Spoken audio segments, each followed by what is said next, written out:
হে আসসালামু আলাইকুম everyone, it's me Ridita from Ridita's lifestyle. আশা করি আপনারা সবাই ভালো আছেন। আলহামদুলিল্লাহ আমিও ভালো আছি। Welcome back to my another video.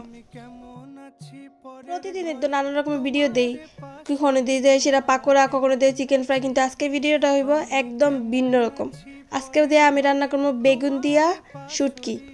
যারা অনেকদিন ধরে ভাত খেতে পারেন না, জ্বর ঠান্ডা সর্দি এটা লাগিয়ে রয়েছে, কিন্তু ভিডিওটা দেখার পর যদি আপনার মুখে রুচি না আর যদি খাইতে না মন চায় তাহলে আমার নামটা কেটে দিন। না, এটা একটু বেশি হয়ে যাবো, নাম কাটাকাটি করেন যেত না। এখন কত হয়েছে যে আজকে আমি এটা কেমনে রান্নু। এটা প্রথমে আমি কয়টা রইলাম, বেগুন নিছি, আলু নিছি, পেঁয়াজ সবজি একসাথে কাটটা ধুইয়া বসাই দিছি। আর এতে পেঁয়াজ আলাদা বাজা লাগতো না, এমন কিছু করা লাগতো না। এখন এটা দিয়ে দিলাম কড়াইয়ের মধ্যে হালকা বাইজা। এখন দিয়ে দিলাম লবণ, হলুদ, জিরার গুঁড়া, ধনিয়ার গুঁড়া, মরিচ সব কিছু দিয়ে লাইরা টেরে লাইতেছি সুন্দর করে লাইরা। যে দেখেন আমি কেমন লাড়তাছি, এমনি লাড়বেন।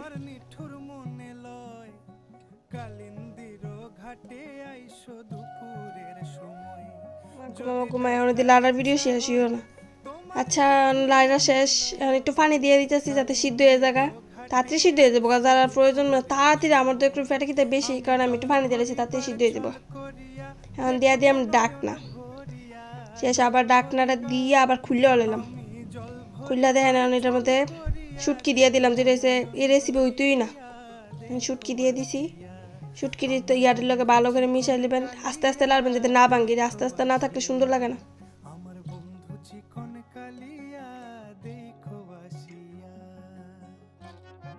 সাথে আমি কাঁচামরিচও দিয়েছিলাম, আপনারা কাঁচামরিচ দিন। যারা যারা শুটকি পছন্দ করে খালি একমাত্র তারাই বুঝবে এটার মজা কতটুক। কেন আমার সব দিয়ে হয়ে গেছে, কষা টেসে কষানো হয়ে গেছে, দেখেন কত সুন্দর কালারটা হয়েছে, সুন্দর না? হ্যাঁ, আবার কত লাড়া টাড়া দিয়ে দিতেছি। অবশ্যই এটার মধ্যে ধনিয়া পাতা দিবেন, আমিও ধনিয়া পাতা দিব, দেখেন ধনিয়া পাতা দিয়ালাম। এই যে দেখেন ধনিয়া পাতা দিয়ে লাইছি, ধনিয়া পাতা বেশি করে দিবেন, আর কিন্তু মজা হইতো না। ধনিয়া পাতাটা দিলে আহারে কি সুন্দর গ্রান। ধনিয়া পাতাটা দিয়া লাইছি, এখন আমি নামাইলাম। আমার তরকারি প্রায় হয়ে গেছে গা, লাইরা টাইরা।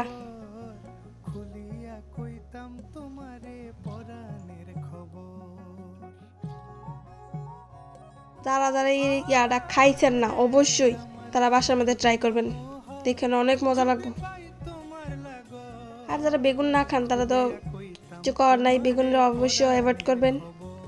অ্যালার্জি যারা আছে এরা করার লাগতো না, আমার আছে, তারপর আমি খাইলাই শেষ। এই যে দেখেন আমি খাওয়ান পাতে লয়ে লাইছি, বেগুন লয়ে এলাম, বাদ দিয়ে খাইয়া আহা কি যে মজা।